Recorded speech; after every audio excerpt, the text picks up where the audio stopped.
Welcome to Weaponized Intelligence, Why Big Tech's AI Threatens Us All. I'm Katrina Canyon, Executive Director of Peace Economy Project, and I'm honored to have you here for this urgent conversation. At the Peace Economy Project, our mission is to redirect resources away from war and militarism toward the kinds of investments that truly make communities thrive: education, healthcare, housing, and environmental sustainability. Join us on Saturday to see the work that our fellows have been up to this summer. After this intro, I will share the invite. Our fellows research and advocate in areas of peace, conflict resolution, non-nuclear non-proliferation, climate resilience, and much, much more. Please join us on Saturday, 1 p.m. Eastern, to learn the interesting and innovative work and advocacy that contributes to our mission. Tonight, we're here because a new front has opened up in the fight for peace and justice, one driven not by tanks or fighter jets, but by algorithms and data. Artificial intelligence is rapidly shaping surveillance, policing, and warfare in ways that bypass democratic oversight and accountability. We're told AI is about innovation and efficiency, but on the ground, here's what this really means. In St. Louis, predictive policing tools, often trained on biased data, are directing police patrols, reinforcing racial disparities. In Gaza, AI-assisted targeting is being used in military operations, amplifying violence while shielding decision makers from scrutiny. Around the globe, governments and corporations are selling AI-powered surveillance to track activists, monitor dissent, and suppress human rights. Technology is moving faster than the policies meant to regulate it. Contracts between big tech companies and the military are expanding at breakneck speed, and many of these deals are shrouded in secrecy. AI's ability to process and analyze massive amounts of data, whether from facial recognition, drone surveillance, or social media scraping, gives it enormous power to harm when it's placed in the hands of those already abusing power. So what are we here to do tonight?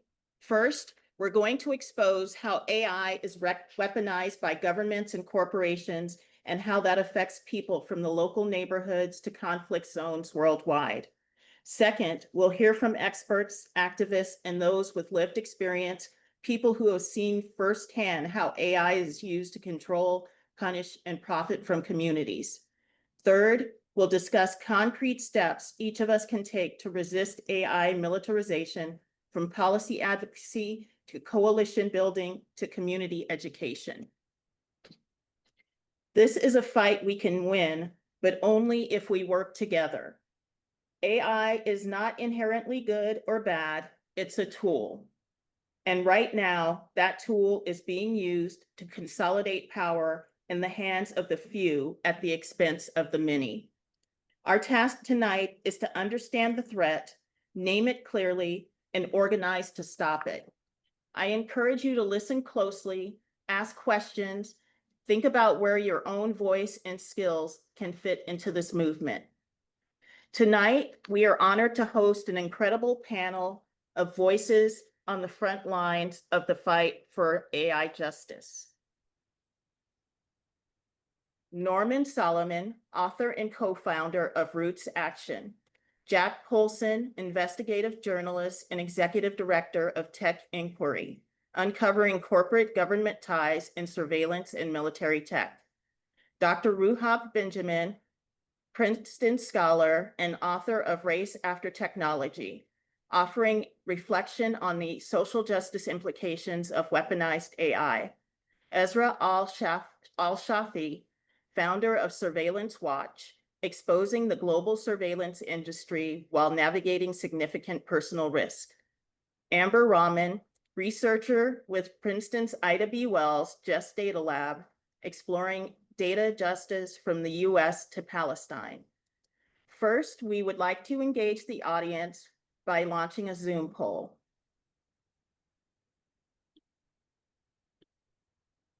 First question: How concerned are you about the use of AI in military and surveillance systems? Very concerned, somewhat concerned, not concerned, I'm not sure. We'll give you a few minutes to think about that, or a few seconds anyway. And next, which area do you believe AI is most likely to harm first? Civil liberties, global peace and security, job markets and labor rights, marginalized communities, or not sure? A few more seconds.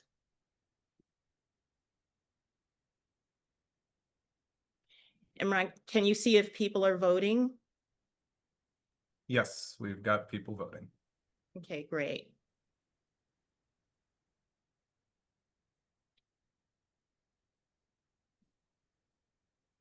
Can we see the results? Yes, I will go ahead and end the poll if everyone is satisfied. All right, here we go. And let's share the results here. So this shows that those of you in attendance are very concerned, and the area which you believe AI is most likely to harm first, 57% of you say civil liberties. So thank you very much for taking that poll.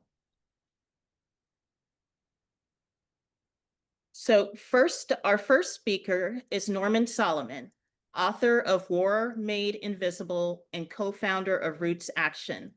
Norman connects media and militarism. Tonight, he will tell you how defense propaganda fuels the tech war economy. Welcome, Norman. Hey, thanks so much, and much appreciation to Peace Economy Project for bringing us together. As Katerina just said, and I certainly strongly agree, AI is not inherently good or bad, positive or negative. It's all about the uses to which it is applied. And that's a more general principle, I think, about technology, that with the exception, say, of nuclear weapons and weaponry technology, basically, who controls is absolutely essential to what it all means, the effects it has on people and on the planet. When I think about AI, there's a short personal anecdote. When my latest book, War Made Invisible, came out, somebody applied AI to a study guide that was then marketed. And in the book, for instance, I referred to the Cost of War project at Brown University. And the study guide, instead of saying Brown University, said Earth-Colored College. And that was perhaps a low budget version of AI, but it gives some indication of how essentially a GIGO principle applies, garbage in, garbage out, or aggregating certain data or assumptions gets a certain results. We've seen that with the racism and, for instance, face recognition. We see that constantly through the sweeping of social media, the efforts of those with the power to analyze, assess, and utilize their particular frame of reference through their lens, increasingly for repression, for who gets surveilled, who gets arrested, who gets imprisoned, magnifying the inherent and historic class and racial biases in terms of the so-called justice system. We have terminology that's been handed down to us that is incorporated through mass media, through the acculturation and the repetition. One example is defense spending. Right now, the Pentagon budget going above $1 trillion with a T dollars, it's commonly referred to as lowercase d defense spending. It is not defense spending. It is military spending. And we could make a very strong case that if there was an actual lowercase d defense budget, it would be a fairly small fraction of the Pentagon budget. This is just an example of the terminology that is so widespread, so ubiquitous in our society, that it simply is a tool. Essentially, the lexicon, the doublespeak, the newspeak become tools for further militarization We know the Pentagon's 1033 program has armed police forces around the country so that protesters for social justice are literally facing the Pentagon's forces when they're out in the streets.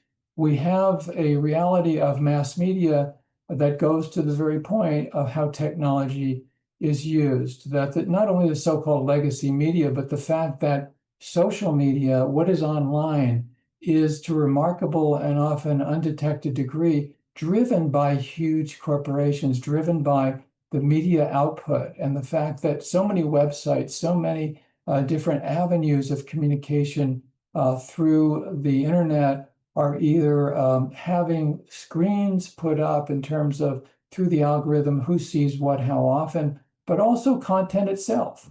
You look at the New York Times or the Washington Post, you look at Fox News, and it's not often immediately apparent that they have tremendous reach through online avenues. And that might seem to be reassuring. I think in terms of militarism, it is exactly the opposite. Historically and in recent years, outlets that are labeled as liberal, such as the New York Times, actually are serving the military-industrial complex, or what the first draft of President Eisenhower's speech referred to as the military-industrial congressional complex. And so we have the reality now that in recent decades, and especially in recent years, the center of profiteering from warfare and including profiteering for the ultimate warfare of nuclear war, that center has gradually shifted and consolidated into Silicon Valley, not only literally, but places like Microsoft, who are not in Central California, but elsewhere in the country. And the net effect is that we are, in a sense, really surrounded by an Orwellian set of messages that encourages us, desensitizes us to what is at stake. Dr. King talked about what he called the destructive demonic suction tube that took huge quantities of resources away from healthcare, education, housing, to the militarization that was part of the Vietnam War. Well, of course, that's no less the case today. And what we are facing now is a essentially fascistic federal government with the executive and congressional branches fully under the control of people who are 180 degrees opposed to democracy and a judicial system that is not entirely but largely aligned with their agendas. So, just to sort of sum up my thoughts to begin the conversation here, we're facing not only unprecedented territory in terms of the consolidation of wealth and power, the oligarchy, the militarism that is so much feeding the massive profits for the few at the immiseration of the many, but we're also seeing unprecedented and experiencing increasingly unprecedented repression that is, among other things, trying to criminalize any thought that undergoes expression. And so we're seeing solidarity with Palestinian people being stigmatized through a big lie process as being equated, for instance, with anti-Semitism. So I think it's a tremendous challenge for us and an essential one to identify these dynamics and to put technologies and, most of all, our human capacities to work collectively to create a truly better future.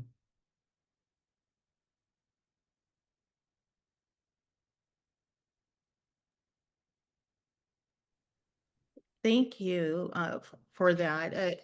I really appreciated what you had to say about how messages desensitize us of what is at stake. And I hope that when we get to the question and answer section, we'll be able to get into that more.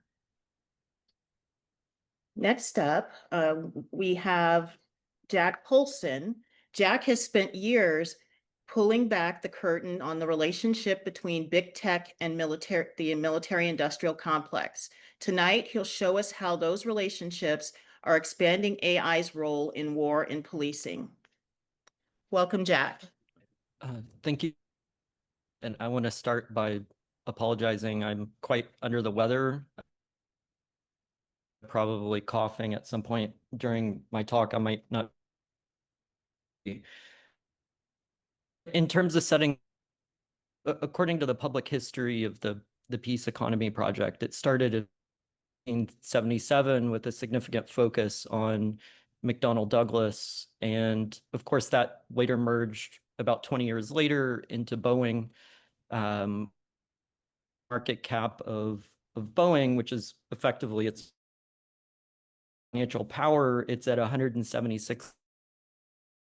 By comparison, Palantir Technologies is about at this point, and Microsoft is about market cap. And so it's Jack, we're having a problem with your microphone. a It's coming in and out. uh-oh.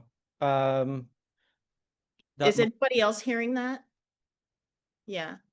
It seems like when you face forward, it goes out, but when you turn to the left, it's back in.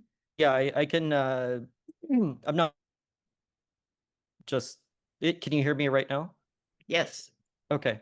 So effectively, all I was saying was to set the table. I think people often don't get the sense of the scale of technology companies versus those of traditional weapons manufacturers. Peace Economy Project started with a focus on a company which later became Boeing. Palantir's market cap is about 2.5 times what Boeing's is right now.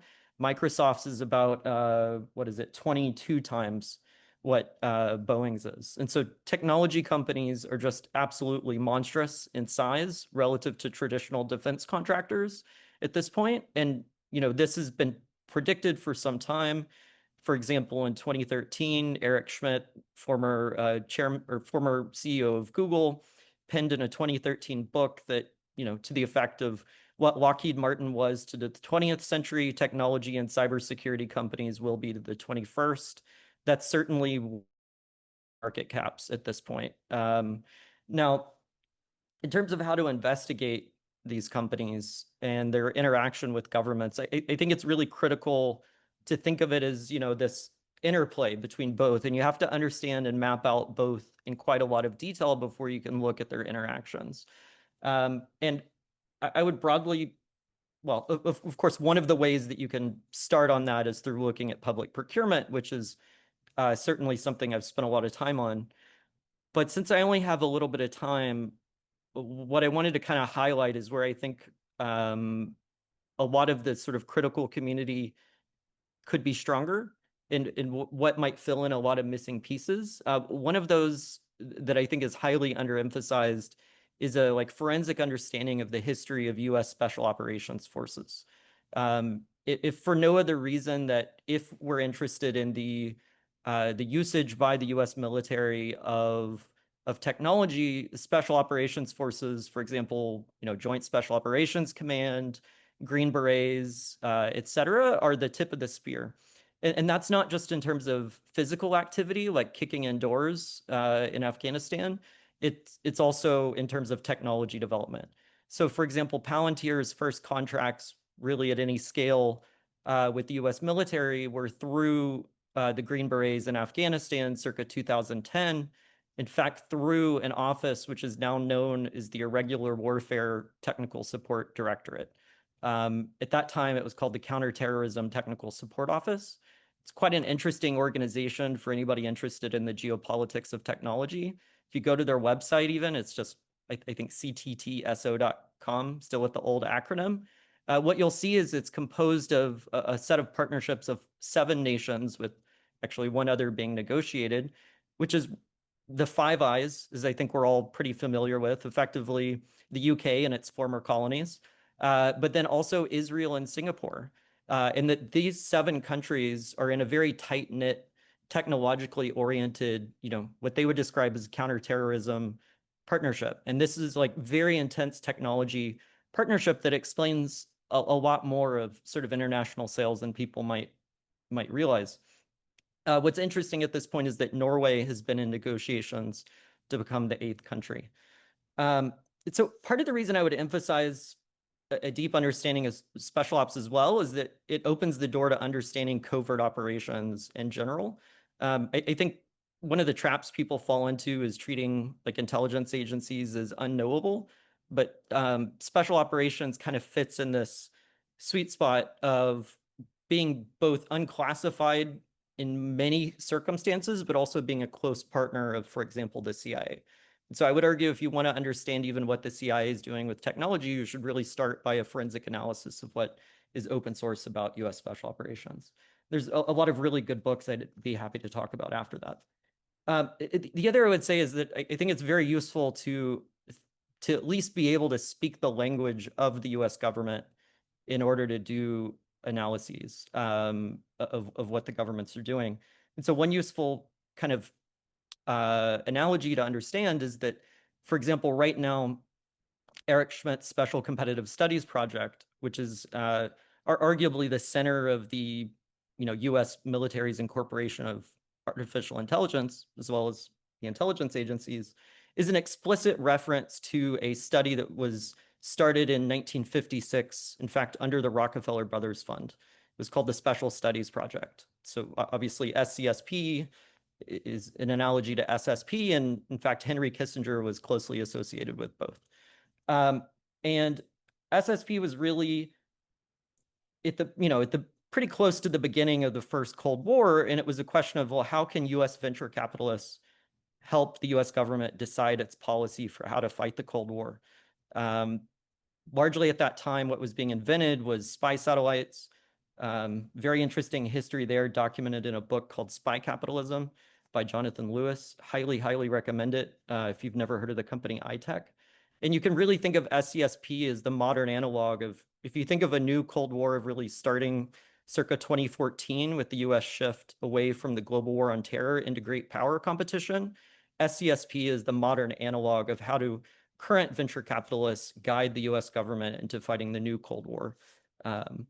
So I run out of time in a second, but maybe the other highlight or point I wanted to highlight, I run out of time, is I think we often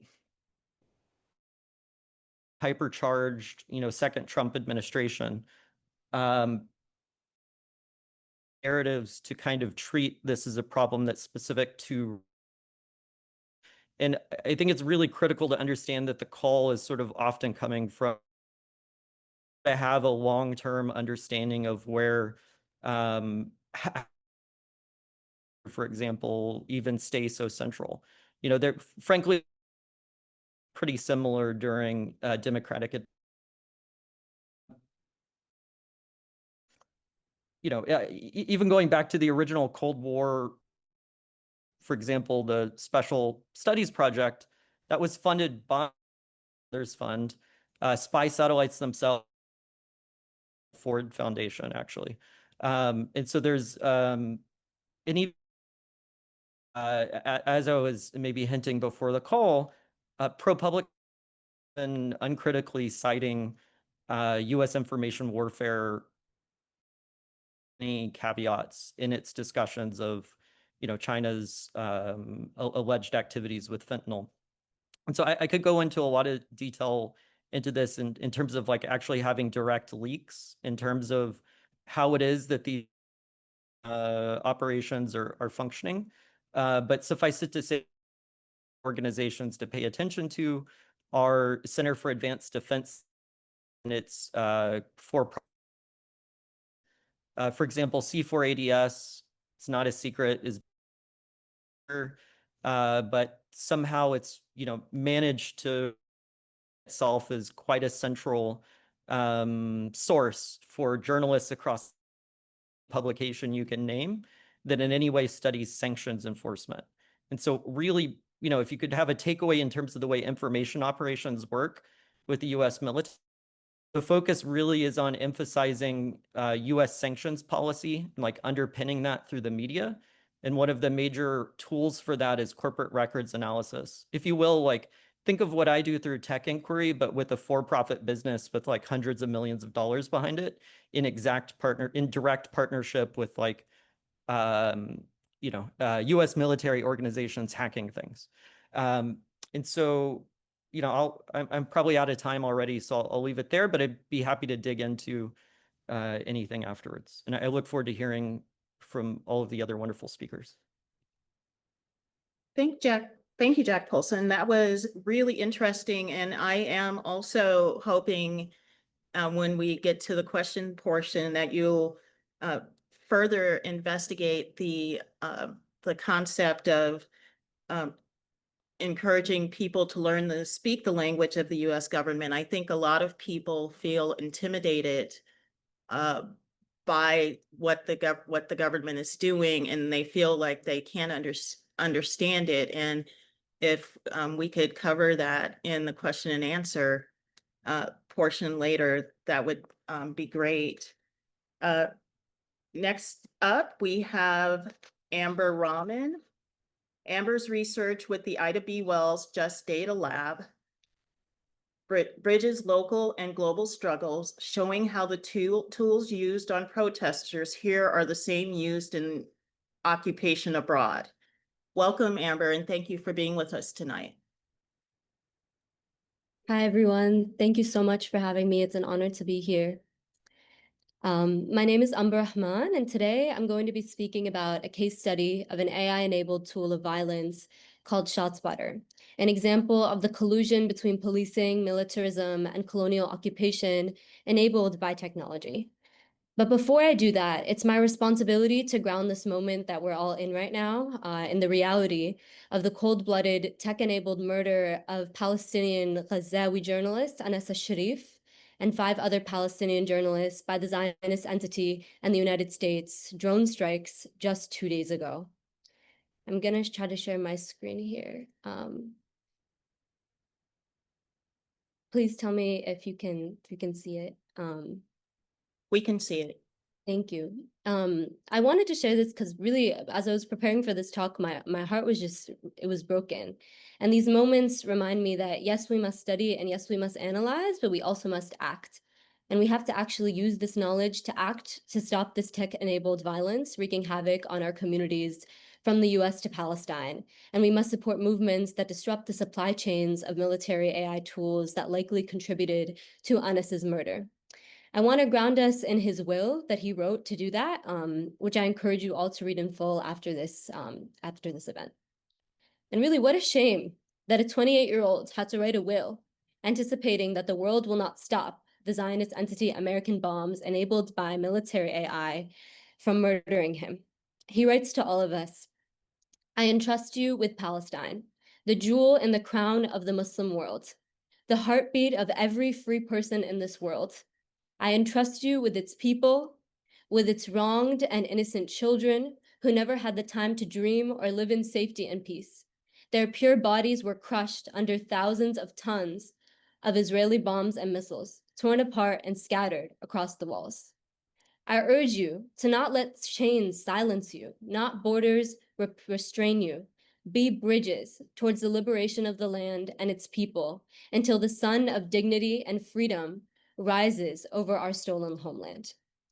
I seek to be a bridge to support movement building against these tools, and today I will share a case study of an AI-enabled tool that reveals just this collusion between US domestic policing, militarism, and the Zionist entity colonization of Palestine.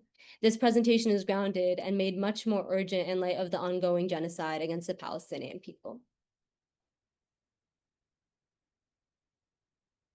So my presentation is titled Imperial Preoccupations, ShotSpotter as a Tool of Empire from the US to Palestine.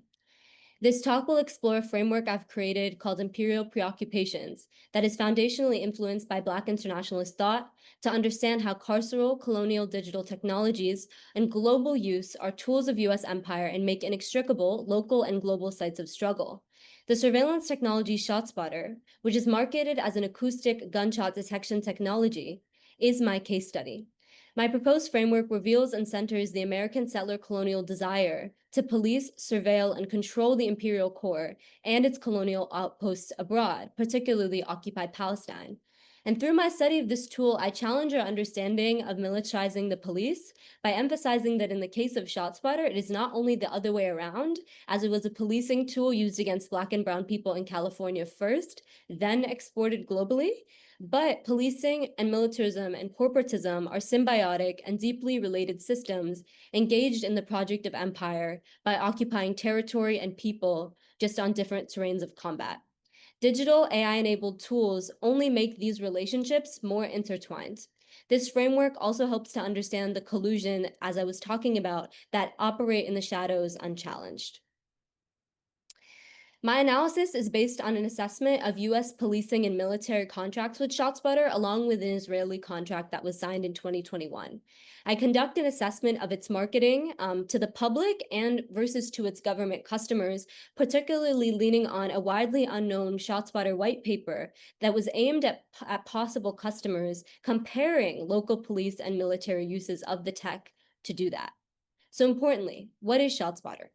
ShotSpotter is a faulty AI-enabled acoustic gunshot detection technology used by over 120 police forces across the United States, along with South Africa, Jamaica, the Bahamas, and as of 2021, occupied Palestine.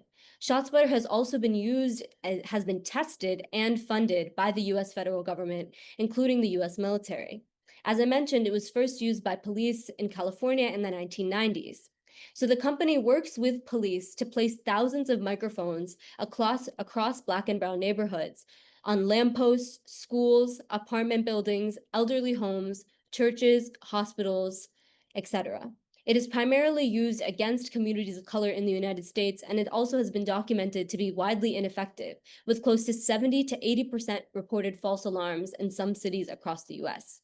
ShotSpotter alerts supply police with the power and pretext to barrage into neighborhoods to commit racist violence, false arrests, increased illegal stop and frisks, and in one case, the murder of 13-year-old child Adam Toledo in Chicago in 2021. It is also a very expensive technology.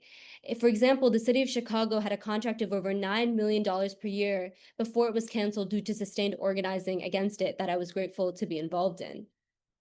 These various carceral contexts lead me to interrogate the central marketing claim of the technology, which is that it exists to reduce gun violence. And instead, I offer that it has a completely different purpose, particularly by expanding our scope of view to the non-geographic US contexts that it has been used in.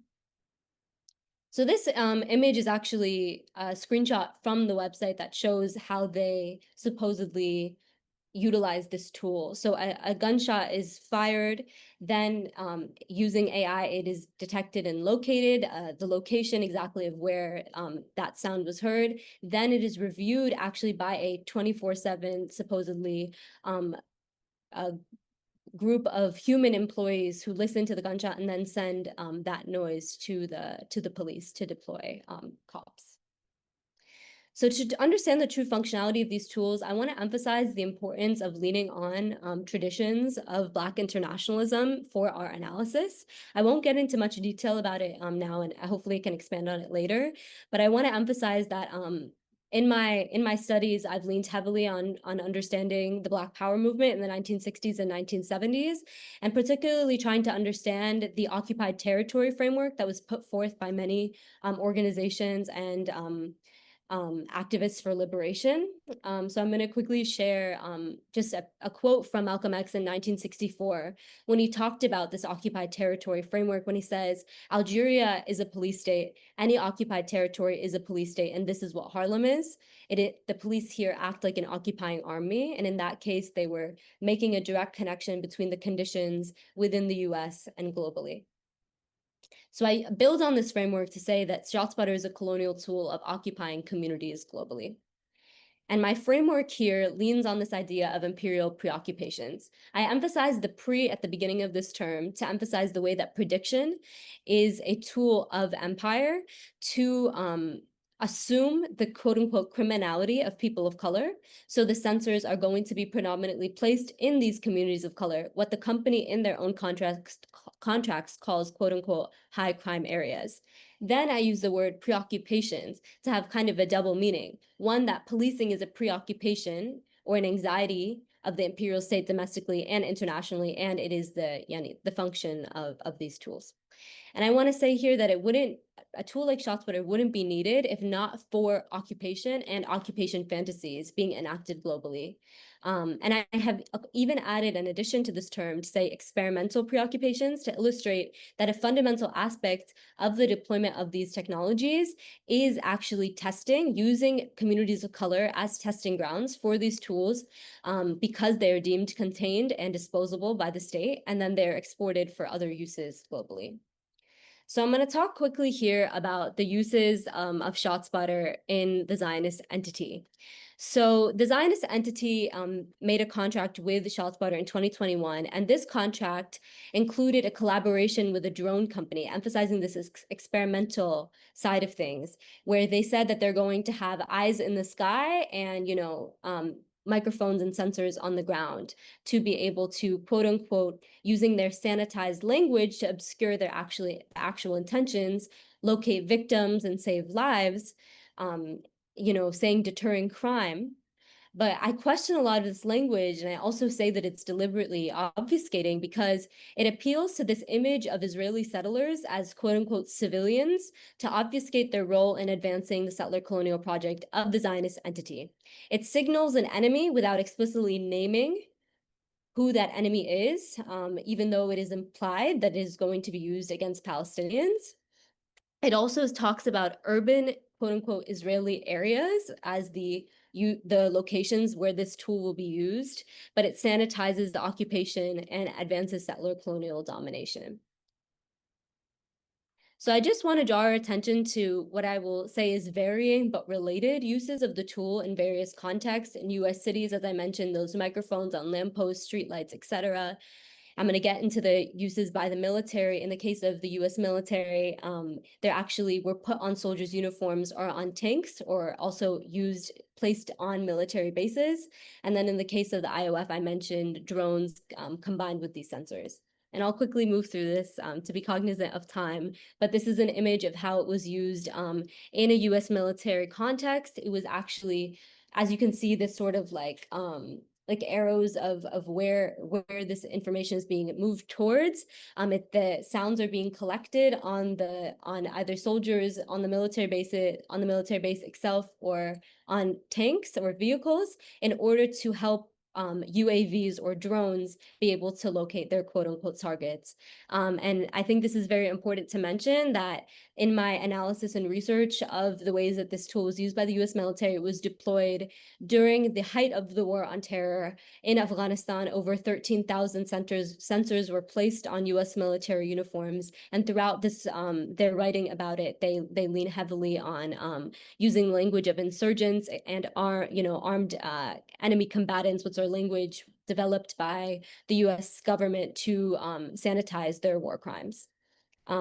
So maybe I'll get more into this in the Q&A, but I just want to emphasize in this white paper that was written by ShotSpotter employees, they compare the policing and military uses of the technology in order to emphasize like how leaning on policing can be useful for the military context, and leaning on the military context can be useful for the policing context. And in all of these cases, they are turning our communities, where our communities live, into their own war zones and military zones to be able to test and deploy their technologies. So I'll conclude by saying that by identifying these relationships, we can also map transnational forms of resistance. And I'll just lay out one quick example of a whistleblower for the company revealing the locations of the technology's use across the United States to help us identify where this tool is being used.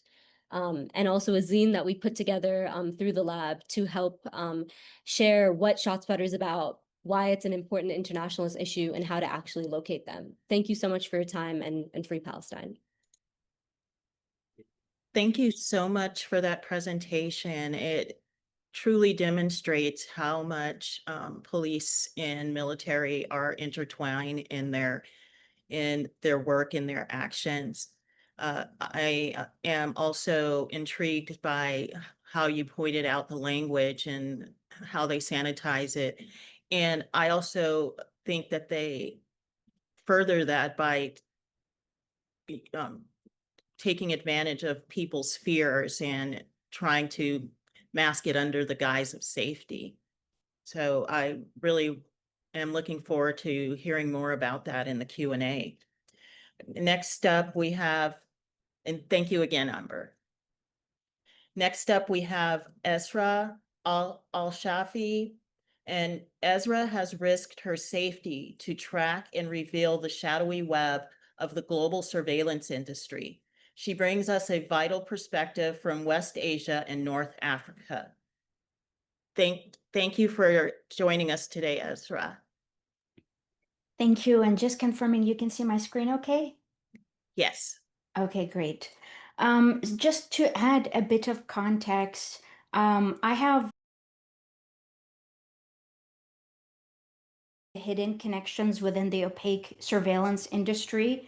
It maps the companies building surveillance and spyware tools, but also their subsidiaries, partners, financial backers, and deployment countries. This includes the entity that Amber was just talking about. So our goal is to help expose the enablers of this industry. And one of the things is that companies are frequently established to resell, develop, and covertly distribute spyware in particular, concealing their activities behind multiple layers of corporate structures to evade detection and accountability. So our research and database highlight the many examples worldwide that have received little attention, often backed by venture capital firms, and very often in the US, as well as sovereign wealth funds. So it's critical for us to know who these entities are, where they're based, and how they operate. So far, we have mapped over 630 surveillance vendors or spyware affiliated with over 760 funders in almost 190 countries. So we thought, having a database like this would be very helpful because when you look at investigations or reports as it relates to the spyware and surveillance industry, so much of this information is fragmented across different sources and platforms. So it's hard to fully grasp the extent of these violations and how truly widespread and interconnected the use cases are. We also introduced an interactive Sankey diagram that shows the high level of funding towards various surveillance technology types. So you can see the huge role that AI plays in automated and widespread surveillance. And you can click through to explore by funder as well to see how they're directly complicit in enabling and profiting from these abusive and harmful products. Surveillance Watch is a community curated effort, so anybody here is able to not just use but also repurpose, this research to create their own visualizations or expand upon their own data sets. So we have an API that lets you do a lot more with this data if you don't like, for example, the format that we presented in. And this way you can, do a lot more than just simply consume.